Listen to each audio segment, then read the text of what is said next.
Baik, kita langsung ke Bang Habib. Tadi 01 sudah, tinggal 02 Bang. Tanggapi tadi pernyataan Mbak Tika dan juga dua tim ses lainnya. Ya itu tadi, kalau soal cek fakta yang saya sampaikan, itu kan yang disampaikan oleh rekan-rekan yang sangat kredibel, Aliansi Jurnalis Independen, Media Siber Indonesia, Masyarakat Anti Fitnah, ya, yang bekerja sama dengan 18 media di Indonesia. Ya. Nah itu yang disampaikan tadi. Lalu soal keterbukaan informasi. Kan kita ada undang-undang keterbukaan informasi publik ya di undang-undang nomor 8 tahun 2006 ya, disebutkan ya, nih saya sebutkan ya, bahwa tidak semua ya, nomor 14 tahun 2008 ya, tidak semua informasi itu bisa disampaikan, ada pengecualian. Misalnya ya, informasi publik yang apabila dibuka ya, diberikan kepada pemohon informasi dapat membahayakan pertahanan dan keamanan negara. Bang Emrus bilang tadi katanya jadi gini, nggak bisa kok didapat. Ya tentu. Apalagi jadi bukan untuk klasifikasinya. Ya, klasifikasinya bukan persoalan impor atau enggak impor. Tapi apakah arahnya nanti bisa ya membuka informasi yang menimbulkan ancaman terhadap pertahanan dan keamanan negara. Ya. Nah, feelingnya Pak Prabowo ya kan ya, kalau soal alutsista dibahas detail kelemahan-kelemahan kita di forum yang terbuka, bukan di forum yang tertutup sebagaimana di rapat-rapat Komisi 1 ya. Nah, ini bahaya gitu kan, orang akan lihat jeroan pertahanan kita dong. Tapi seakan jadi Pak Prabowo tidak bisa menjawab kalau publik melihatnya. Jadi. Nah itu dia, kan Pak Prabowo akhirnya bukan tidak mau, tidak seperti menjawab. Bertarung dengan tangan terikat Pak Prabowo kemarin itu. Dia dipukulin tapi dia nggak bisa balas gitu kan. Nah sehingga inilah yang akhirnya menimbulkan efek publik yang paham simpati. Oh ini Pak Prabowo bertahan sedemikian rupa, tetapi pihak yang menyerang seperti tidak ada empati kan, memaksimalkan waktu dan panggung tersebut untuk terus-menerus menyerang Pak Prabowo dari awal sampai akhir debat gitu loh. Oke, Bang Emrus, tanggapan Anda dari pernyataan Pak Habib? Saya kira saya tetap pada pandangan yang bahwa alutsista itu saya kira harus ada yang kita buka. Misalnya katakanlah alutsista kalau musuh tahu kan, tunggu dulu biar saya jelaskan. Toh data ada sama mereka kok, kan kita beli dari negara lain. Dan mereka ada perjanjian. Dan mereka bisa, itu data bisa menyebar. Karena bagaimanapun dalam hubungan internasional, hubungan antar negara terjadi nggak kompetisi, direct or indirectly. Jadi data-data semacam ini saya pikir perlu kita buka. Maka selalu saya mengatakan, ketika itu kita produksi, kapal selam kita produksi, maka segeralah kita memproduksi itu semua. Dan peralatan, boleh dong. Negara-negara maju yang dirahasiakan itu adalah alutsista yang mereka produksi sendiri. Tapi ketika mereka beli 5 pesawat tempur dan 10 pesawat tempur, saya kira buka saja. Toh kita kalau beli misalnya katakanlah ada alutsista katakan dengan mereka tidak setuju dengan alat bekas ya oke. Bahwa sebagai sesuatu yang katakanlah masa pakainya terbatas misalnya seperti itu. Ya toh kan ada suatu perjanjian dalam suatu tanda tangan pembelian di sana. Baru kemudian kita harus kritisasi ini.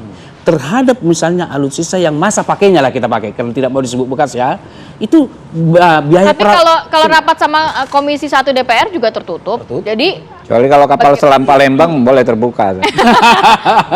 Jadi artinya sepanjang itu kita produksi bolehlah, gitu ya, karena orang lain tidak tahu. Jadi sama kalau ada suatu pernyataan bahwa oh setiap rumah tangga ada rahasianya, betul. Tapi ada enggak sesuatu yang ada dalam rumah tangga kita yang perlu tetangga juga tahu? Misal masakan apa kita, lalu kita kasih tetangga, masak rendang misalnya. Jadi tidak semua. Jadi saya setuju dengan Pak Joko Widodo. Buka saja yang bisa dibuka. Tapi tidak sekedar mengatakan ada yang tidak bisa dibuka, ada yang tidak boleh dibuka. Tidak cukup sampai di situ. Yang bisa dibuka itu bukalah. Biar kita tahu. Tentu. Menurut Anda sama sekali Pak Prabowo tidak memberikan spill sedikit pun, begitu? Betul, saya melihat itu. Jadi artinya bahwa tapi ada dasarnya, dibuat saja undang-undang atau peraturan atau apapun. Ini alutsista yang bisa kita buat. Kenapa? Dalam konteks propaganda, dalam konteks perang urat saraf misalnya, kan ada komunikasi kepada negara lain. Sehingga ini loh kekuatan kami, sehingga orang itu berpikir. Maka sering kita lihat di dalam dunia internasional ada pameran senjata kan, maknanya adalah ini loh kekuatan kami. Itu yang mau ditunjukkan. Jadi tidak boleh kita sembunyi-sembunyi tentang itu. Ini closing statement ya, kalau boleh. Singkat saja sebelum ke Mbak. Jadi sebagai closing statement saya menyatakan bahwa ini telah datang pemimpin yang berkualitas, yaitu Ganjar dan Mahfud yang bisa menyelesaikan bangsa ini. Karena persoalan kita adalah persoalan hukum. Ketika persoalan hukum kita atasi di semua sektor nanti, maka 50% pekerjaan kita sudah selesai. 2 menit sudah habis, kita bergeser dari Selmi. Boleh. Sekarang giliran aneh, Bang. Silakan Bang, silakan. Ya. NTB. Lihat nih. Dapil penting.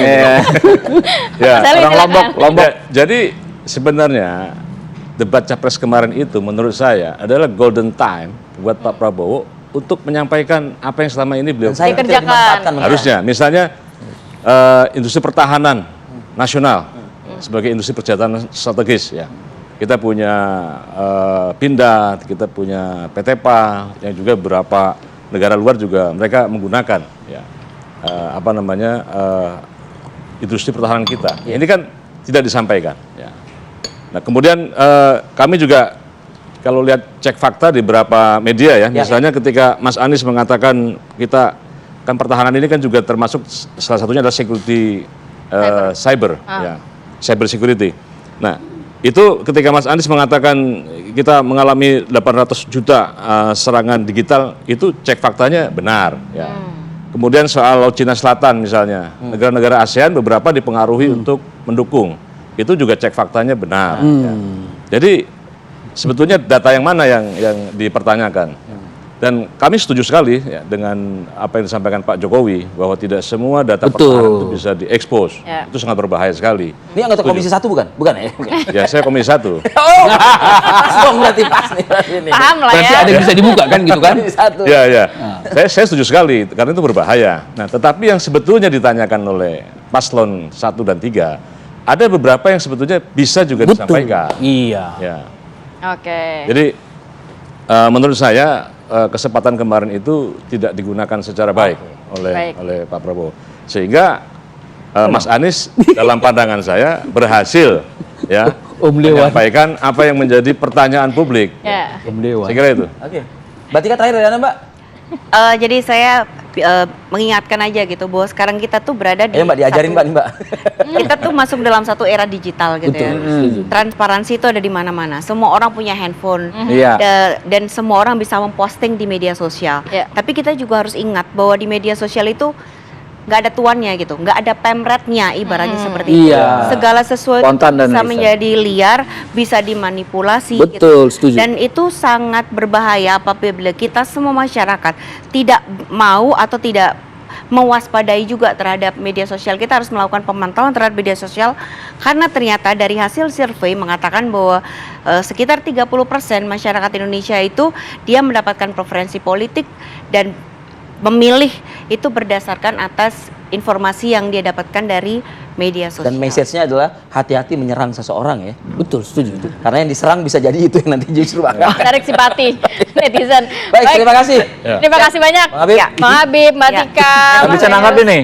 Waduh. Ada yang perlu Anda tanggapin? Ya, dikit ya. Ya, dikit. Singkat saja. Ya, jadi memang Setengah menit. Ya. Jadi memang tidak semua bisa disampaikan secara terbuka, tapi yang menjadi bahan serangan kemarin itu kan soal kelemahan, alutsista bekas dan lain sebagainya. Itu yang disampaikan Pak Prabowo, nggak mungkin kita buka borok kita, ya kan ya, ke publik, yang bahkan ini kan dipantau media internasional juga, gitu kan. Itu yang disampaikan oleh Pak Prabowo dan bagaimana kejadiannya bisa sampai seperti ini. Itu kan melalui proses, ya kan. Pak Prabowo kan satu menteri, ada banyak menteri. Nggak mungkin dibuka semua lah proses dialektika yang ada di kabinet itu seperti apa. Dan partai-partai di Komisi 1 tolong juga bantu itu, ya kan gitu maksudnya menjelaskannya. Baik, terima kasih banyak Bapak. Harapannya juga netizen tidak hanya perang di media sosial, tapi datang juga ke TPS. Itu penting. Oh, iya, 14 Februari. Itu betul. Warga Jakarta Timur dan NTB Masuk lagi. ke TPS. Jangan lupa ya. Bang Helmi Faisal juga Pilih. harus itu. Pilih nomor 3. Baik, terima kasih semuanya. Terima kasih Bapak. Sehat Mbak. selalu. Terima kasih ya. Assalamualaikum. Oke, kita juga harus jeda dulu sebentar. Kita hadirkan informasi mengenai aktivitas dari kampanye Capres Cawapres sesaat lagi, tetap bersama kami.